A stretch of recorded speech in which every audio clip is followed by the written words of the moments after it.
As a kid, I spent my summers with my grandparents on the ranch in Texas. I helped fix windmills, vaccinate cattle, and do other chores. We also watched soap operas every afternoon, especially Days of Our Lives. My grandparents belonged to a caravan club, a group of Airstream trailer owners who traveled together around the US and Canada. And every few summers, we'd join the caravan. We'd hitch up the Airstream to my grandfather's car, and off we'd go, in a line with 300 other Airstream adventurers. I loved and worshiped my grandparents, and I really looked forward to these trips. On one particular trip, I was about 10 years old. I was rolling around in the big bench seat in the back of the car. My grandfather was driving, and my grandmother had the passenger seat. She smoked throughout these trips, and I hated the smell.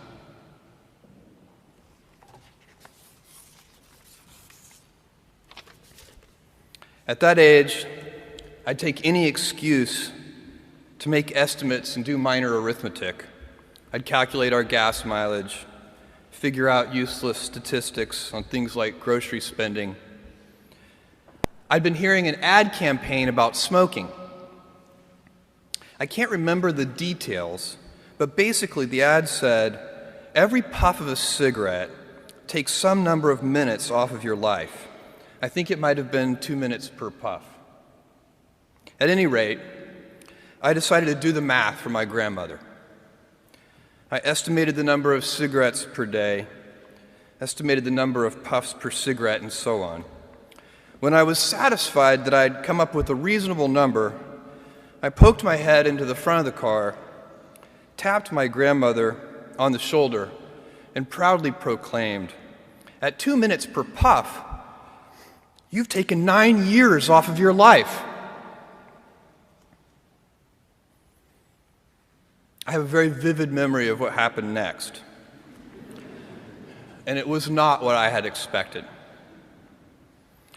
I expected to be applauded for my cleverness and my arithmetic skills. "Jeff, you're so smart. You had to have made some tricky estimates. Figure out the number of minutes in a year and do some division." That's not what happened. Instead, my grandmother burst into tears.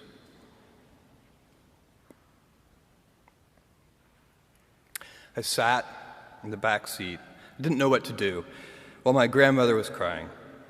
My grandfather, who'd been driving in silence, pulled over onto the shoulder of the highway. He got out of the car and came around and opened my door and waited for me to follow. Was I in trouble? My grandfather was a highly intelligent, quiet man. He had never said a harsh word to me, and maybe this was to be the first time. Or maybe he would ask that I get back in the car and apologize to my grandmother. I had no experience in this realm with my grandparents, and no way to gauge what the consequences might be. We stopped beside the trailer. My grandfather looked at me, and after a bit of silence, he gently and calmly said, "Jeff, one day you'll understand that it's harder to be kind than clever."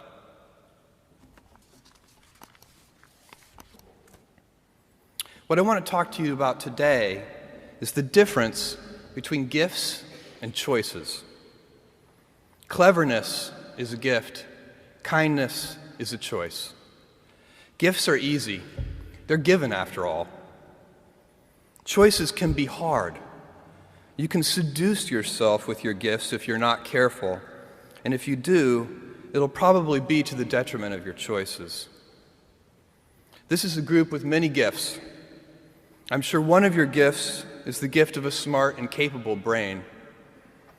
I'm confident that's the case because admission is competitive. And if there weren't some signs that you're clever, the dean of admissions wouldn't have let you in. Your smarts will come in handy because you will travel in a land of marvels.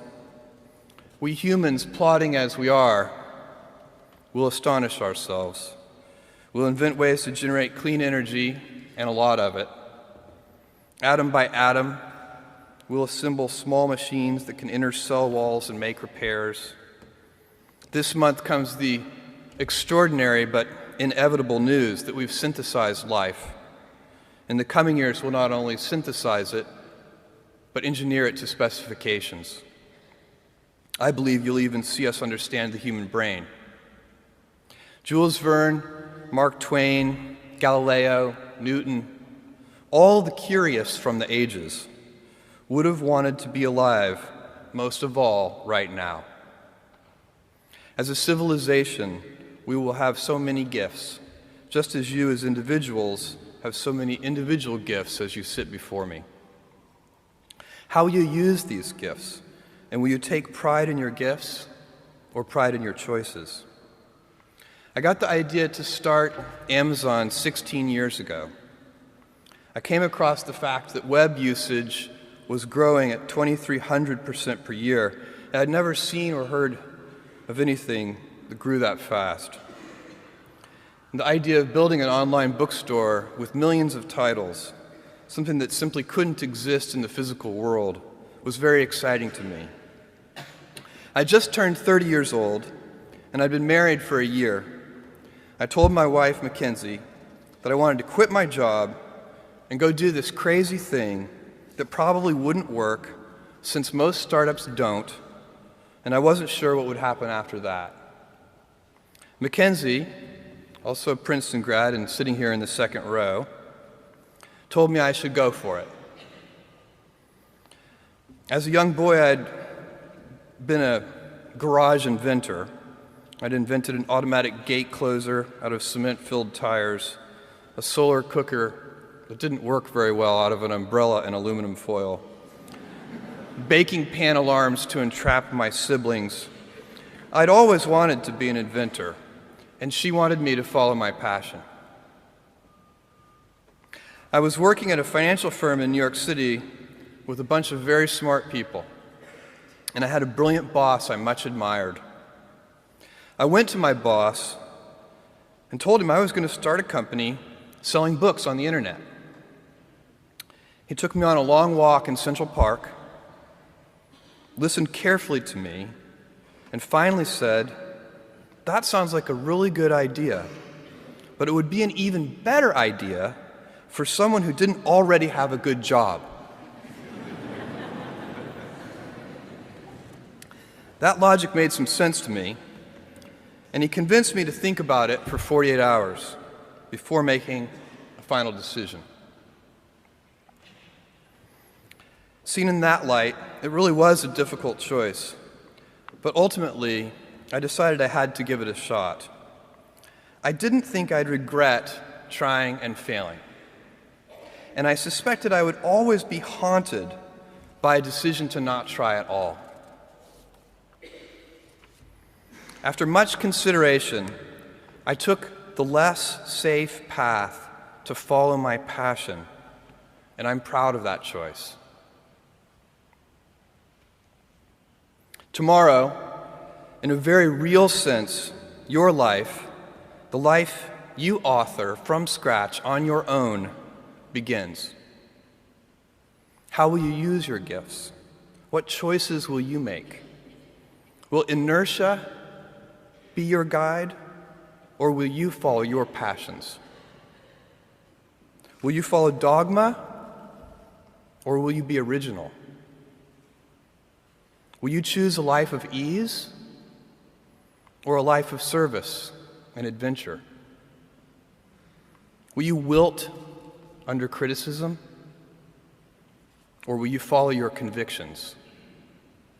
Will you bluff it out when you're wrong, or will you apologize?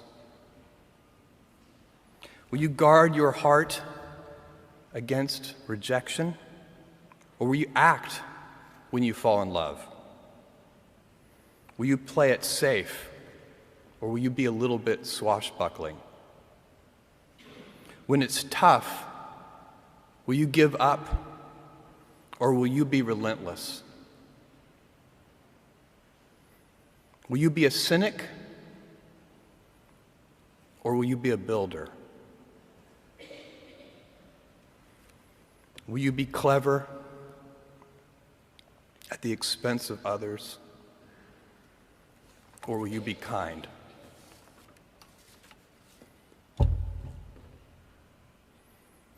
I will hazard a prediction. When you are 80 years old, and in a quiet moment of reflection, narrating for only yourself the most personal version of your life story,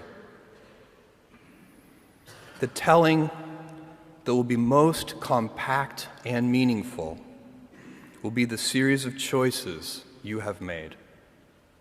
In the end, we are our choices. Build yourself a great story. Thank you, and good luck.